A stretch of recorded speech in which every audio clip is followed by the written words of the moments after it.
ఇప్పటికే అనేక రాష్ట్రాలు కులగణన చేస్తున్న సందర్భంలో కొత్తగా జగన్మోహన్ రెడ్డికి 4 సంవత్సరాల 9 నెలల తర్వాత ఆంధ్రప్రదేశ్ రాష్ట్రంలో కులగణన చేయాలనే ఐడియా వచ్చినట్లుంది. నేను అడుగుతా ఉన్నా, నువ్వు రేపొద్దున దిగిపోతా ఉన్నావు, నువ్వు మళ్ళీ గెలిచే అవకాశాలు లేవు.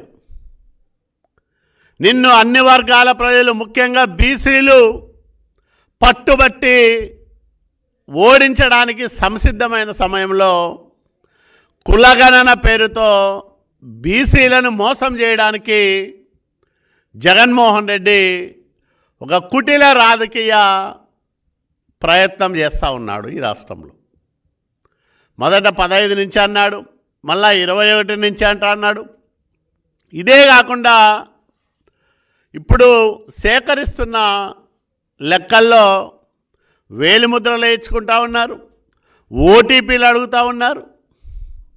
నువ్వు ఇప్పుడు హడావుడిగా ఇది చేయడం వల్ల ఏమి సాధిస్తావు జగన్మోహన్ రెడ్డి అని నేను అడుగుతా ఉన్నా.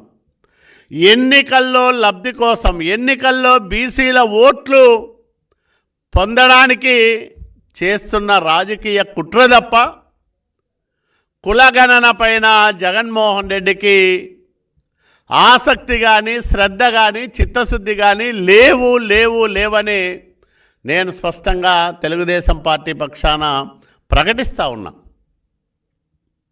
ఎందుకంటే నిజంగా నీకు ఆ అభిప్రాయం ఉంటే నీ ఎంపీలు ఎన్నిసార్లు పార్లమెంట్లో మాట్లాడారు, ఎన్నిసార్లు కేంద్ర హోంశాఖ దృష్టికి తీసుకెళ్లారు కులగణన చేయమని. పార్లమెంట్లో పెద్ద ఎత్తున ఒత్తిడి పెంచే అవకాశం ఉన్నా, అంత సంఖ్యాబలమున్నా 22 మంది పార్లమెంటు సభ్యులు లోక్సభలో వైసీపీ తరఫున ఉన్నా ఏ రోజైనా కేంద్ర ప్రభుత్వాన్ని ఈ రాష్ట్రంలోనూ దేశంలోనూ కులగణన ఎందుకు చేపట్టలేదని అడిగిన సందర్భం ఉందా అని నేను ప్రశ్నిస్తూ ఉన్నా. అడగాల్సిన చోట అడగరు, అడగాల్సిన విషయాలు అడగరు, కేంద్రం పైన ఒత్తిడి పెంచరు, ఒత్తిడి పెంచాలనే ఆలోచన కూడా చేయరు. కేంద్రం అడుగులకు మడుగులెత్తుతూ అడుగడుగున కేంద్రానికి దాసోహం అంటూ ఈరోజు ఈ రాష్ట్రంలో బీసీల కులగణనకి కుట్రలు చేయడం అనేది పూర్తిగా రాజకీయ అవకాశవాదం తప్ప మరొకటి కాదు. కాబట్టి జగన్మోహన్ రెడ్డి నాయకత్వంలో ఆంధ్రప్రదేశ్ రాష్ట్రంలో బీసీలకు న్యాయం జరిగే సమస్య లేదు. బీసీలను అడుగడుగున అణగదొక్కుతున్న ప్రభుత్వం వైసీపీ ప్రభుత్వం. 76 మంది బీసీ నాయకులను అతి కిరాతకంగా హతమార్చిన ప్రభుత్వం జగన్మోహన్ రెడ్డి ప్రభుత్వం.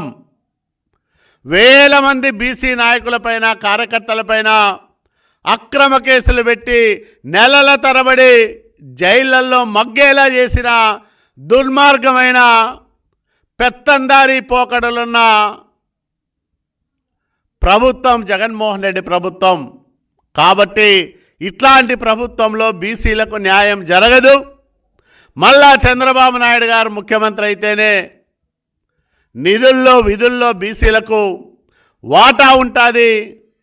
అట్లాగే బీసీల గలం బలంగా వినిపించడానికి అవకాశం వస్తుంది.